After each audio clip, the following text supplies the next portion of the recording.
Varicose veins కి సరైన చికిత్స కోసం సంప్రదించండి ఎవిస్ హాస్పిటల్. నమస్తే రమగారు. నమస్తే జయ.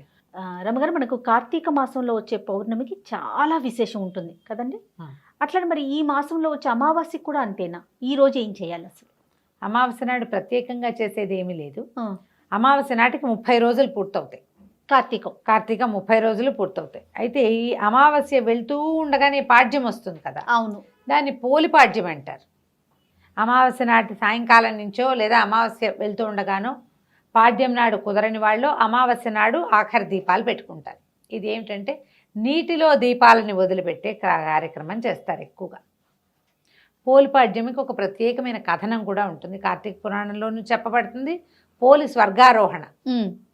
ఈ పోలి అంటే ఏమిటో తమాషాగా ఉంది. పోలమ్మ అమ్మాయి పేరు. పోలాలు పెట్టుకుంటారు. పోలేరమ్మ మీద నుంచి పెడతారు కదా. ఆ ఇంట్లో ఆఖరణ పుట్టిన పిల్లలు, లేక పుట్టిన ఆడపిల్లలు, చచ్చి బతికిన పిల్లలు, వాళ్ళకి పోలి పేర్లు పెడతారు. పోలి అని పిలుస్తారు.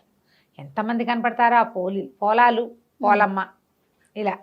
అయితే ఈ పోలి కథ చాలా వింతగా ఉంటుంది. ఈ కథ చెప్పుకుని అక్షింతలు వేసుకుంటారు, దీపాన్ని పెడతారు. ఏంటంటే ఇప్పుడు నెల రోజులు మనం కార్తీకం శుద్ధంగా చేసుకుంటారు ప్రతి వాళ్ళు కూడా. అవును. మిగిలిన ఏవి దానాలు ధర్మాలు అవి ఇవి చేసినా చేయకపోయినా పొద్దున్నే స్నానం, దీపం. ఊర్లలో ఉండే వాళ్ళు ఏం చేస్తారు, చెరువుకి వెళ్ళి స్నానం చేసేయటం, చెరువు గట్టును దీపం పెట్టేసుకోవటం. వెళ్ళేటప్పుడే పట్టుకెళ్ళిపోతారు వస్తువులు, నూనె, దీపం, ప్రమిదలు, ఒత్తులు పట్టుకెళ్ళిపోతారు. దేవాలయాలు ఏవైనా చెరువు గట్టునే ఉంటే స్నానం చేసేయటం, ఆ తడి బట్టలు పెడిచేసుకుని సూర్యుడికి అర్ఘ్యం ఇచ్చేసుకుని దండం పెట్టేది. అర్ఘ్యాలు ఇంకా సూర్యోదయం కాదు, ఓ దండం పెడతారు రాని సూర్యుడికి, దీపం పెట్టేసుకుంటారు ఆడవాళ్ళు. మగవాళ్ళు అయితే సంధ్యావందనాది కార్యక్రమాలు చెరువు గట్టునో నదీ తీరానో అలాగే చేసుకునేవాళ్ళు. బావి దగ్గర స్నానం చేసి వచ్చే దారిలో ఉన్న దేవాలయంలో దీపం పెట్టి వచ్చేసే పద్ధతి కూడా కనపడుతుంది. ఈ ఊళ్ళల్లో చిన్న చిన్న పల్లెల్లో దేవాలయాలు అవి లేని వాళ్ళు ఏం చేసేవాళ్ళు, సమీపంలో ఉన్న నదీ తీరాలకు వెళ్ళిపోయేవాళ్ళు. వెళ్ళి అక్కడ నివసించి నెల రోజులు దీపం పెట్టుకొచ్చేవాళ్ళు. తెల్లవారుజామునే 4-3 గంటలకల్లా బయలుదేరి వెళ్ళిపోయి అప్పుడు ఏముంది 6ంటికి పడుకునేవాళ్ళు. సాయంత్రం 3ంటికి లేవడం ఏమీ కష్టం కాదు. అవునవును. ఈ వెళ్ళిపోయి 3 గంటలకల్లా వెళ్ళటము, స్నానం చేయటము, దీపారాధన చేసుకోవటం, తెల్లవారేసరికల్లా మళ్ళీ ఊళ్ళోకి వచ్చేసేయటం. దూరంగా ఉన్న నదీ తీరాలకు కూడా ఇలాగే వెళ్ళేవాళ్ళు.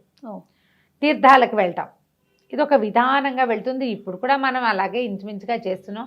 మనకేంటంటే జనాభా పెరిగారు, జనావాసాలు పెరిగిపోయినాయి. ఈ నదీ నదాలు, చెరువులు, జామలు మనకేమీ లేవు. చెరువులో స్నానం చేస్తే ఏదో పిచ్చెక్కినట్టు ఉంటుంది. స్విమ్మింగ్ పూల్లోనూ వాటిలోనూ స్నానాలు చేయలేం కదా. భూ సంబంధమైన జలాలు కావు అవి, ప్రాక్టికల్ కుదరదు కదా. అవును. కాబట్టి మనకు పుష్కలంగా స్విమ్మింగ్ పూల్స్ ఉన్నప్పటికీ మన ఊళ్ళల్లో కుదరదు. అవును. ఏదో ఇంట్లోనే స్నానం చేస్తాం. కుదిరితే ఏదైనా ఒక్కరోజు వెళ్ళి ఏ నదిలోనో ఏ చెరువులోనో చేస్తాం. ఇలా 30 రోజులు చేశాక, 30 అంటే రోజులకి 30 చెప్తాం. తిథులు అవో 15 తిథులు, ఇవో 15 తిథులు. ఈ 15 తిథుల్లో ఒకటి క్లబ్ అయిపోయి ఓసారి 28 రోజులే వస్తాయి, ఓసారి 29 రోజులు వస్తాయి. ఓ రోజు ఎలాగోలాగా లుప్తం అయిపోతాయి, ఎక్కడో చోట క్లబ్ అయిపోతుంది. ఇన్ని రోజులు పెట్టి ఈ అమావాస్య రోజున, అమావాస్య నాడు 30వ రోజుగా పూర్తి చేసుకుంటారు. చేసుకుని అమావాస్య నాడు సాగనంపకుండా పోలి స్వర్గారోహణ పాడ్యమి నాడు చేస్తారు. పాడ్యమి నాడు ఏం చేస్తారు, ఇట్లా తెల్లవారుజామునే, అదే లాస్ట్ దీపం. మన అరటి డిప్పలు దొరుకుతాయి కదా, అరటి డిప్పకి చిన్న చిన్న హోల్స్ చేసి, ఆ హోల్స్ చేయడం కూడా మా చిన్నప్పుడైతే నాకు తెలిసి ఈ మందు సీసాలు ఉండేవి చూడు, బాటిల్స్, టానిక్సే బాటిల్స్, వాటికి మూతలు రేకు మూత కదా, ఆ రేకు మూత ఇలా గుచ్చి ఇట్లా తిప్పితే ఆ డిప్ప ఊడొస్తుంది. అందులో ఆవునేతిలో ముంచిన ఒత్తిని అందులో వేసి వెలిగించి నీళ్ళల్లో వదిలిపెడతారు. అవును, నీటిలో వదిలిపెడతారు. దీపాలని వదిలిపెట్టి మళ్ళీ వచ్చే సంవత్సరం మళ్ళీ కార్తీక దీపాలు పెట్టుకుంటామని అంతవరకు పోయి రమ్మని అమ్మవారిని దీపలక్ష్మిని సాగనంపుతారు.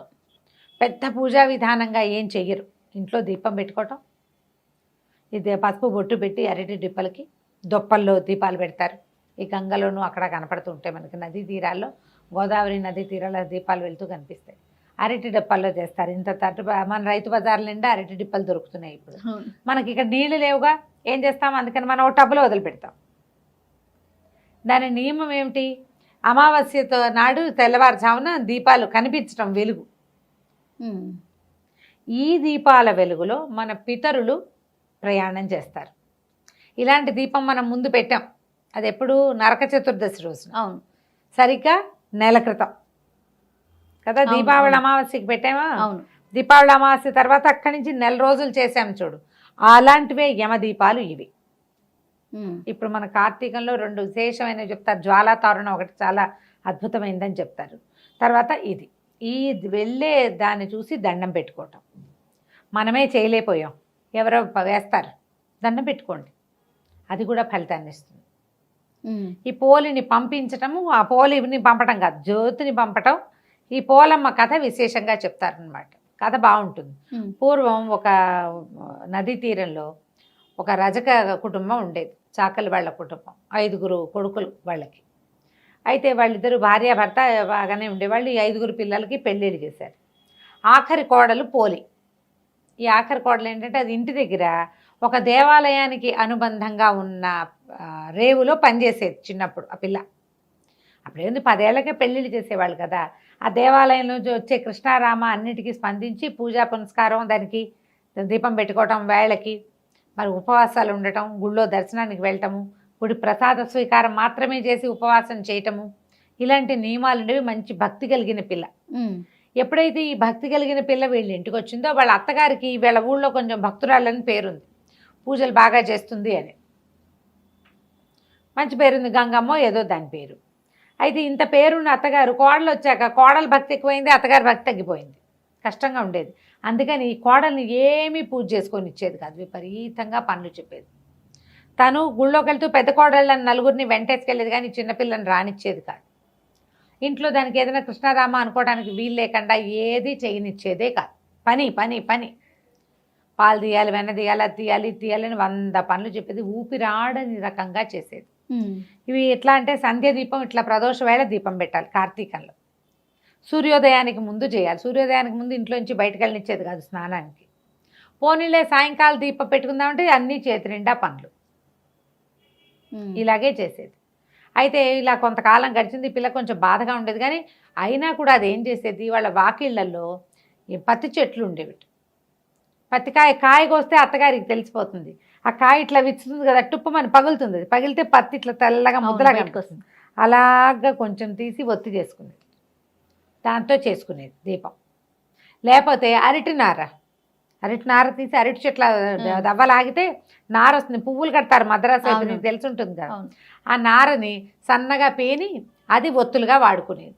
ఏం చేసేది, మజ్జిగ చేసి చల్లకవ్వానికి జిడ్డు వెన్న అంటుకుని ఉంటుంది కదా, అలాగా లాగితే గోళ్లలోంచి ఇంత కొంచెం కొంచెం వెన్న వస్తుంది. ఆ వెన్న ఈ ఒత్తికి అంటించి ఆ జ్యోతి వెలిగించి దేవుడికి చూపించేది. ఏదో ఒక రూపంలో రోజు దీపం పెట్టుకునేది. ఇలా ఒక నెల గడిచింది. సరిగ్గా అమావాస్య నాడు ఏం చేసిందట అత్తగారు, మరి అమావాస్య నాడు ఆఖరి రోజు కదా, కోడళ్ళందరినీ తీసుకుని వెళ్ళిందంటే దీనికి ఒక 100 పనులు చెప్పింది. వచ్చేసరికల్లా ఇల్లంతా మెత్తేసి చేసేసి పెట్టేసేయాలని చెప్పి పెట్టేసరికల్లా ఈ అమ్మాయి ఏం చేసింది, ఆ పూట అస్సలు సాగల పాపం. ఈ పత్తికాయ ఒకటి కనపడితే ఆ పత్తితోటి ఇచ్చేసి ఆ ఒత్తి పెట్టుకుని దీపం వెలిగించి దండం పెట్టుకుందట అమావాస్య నాటి తెల్లవారుచావున. అమావాస్య వెళ్ళిపోయి పాడ్యం వచ్చేస్తుంది, అమావాస్య వెళ్ళిపోతుంది. ఈ దీపం పెట్టేసరికల్లా ఏమైంది, అప్పుడు దండం పెట్టుకుంది. ఏంటంటే, నేను ఈ నెల రోజులు ఎలాగోలాగా పెట్టాను, ఈ ఆఖరి జ్యోతిని నీళ్ళల్లో వదిలే అవకాశం లేకుండా అయిపోయింది నాకు. అమావాస్య నాడు వదిలిపెడతారని పోయారు వాళ్ళంతా. నీళ్ళల్లో వదిలేందుకు నాకు అవకాశం లేకపోయింది, అందుకని బాణలో వదిలిపెడతానని నీళ్ల బాణలో ఆ దీపాన్ని పెట్టిందట. అయితే సరిగ్గా ఏమైంది, అప్పుడు కార్తీక దామోదరుడు ఆయన పైనుంచి చూస్తున్నాడు నిలబడి. చూసి అబ్బో ఎన్నో దీపాలున్నాయి, మొత్తం దేశం కింద భూమి నిండా దీపాలు, జ్వాలా తోరణాలు కనపడుతున్నాయి, దీపాలన్నీ నడుస్తున్న దీపాలన్నిటినీ చూస్తున్నాడు. చూస్తుంటే ఒక చోట ఇట్లా గుండ్రంగా తిరుగుతోందట దీపం, బాణలో ఉంది కదా.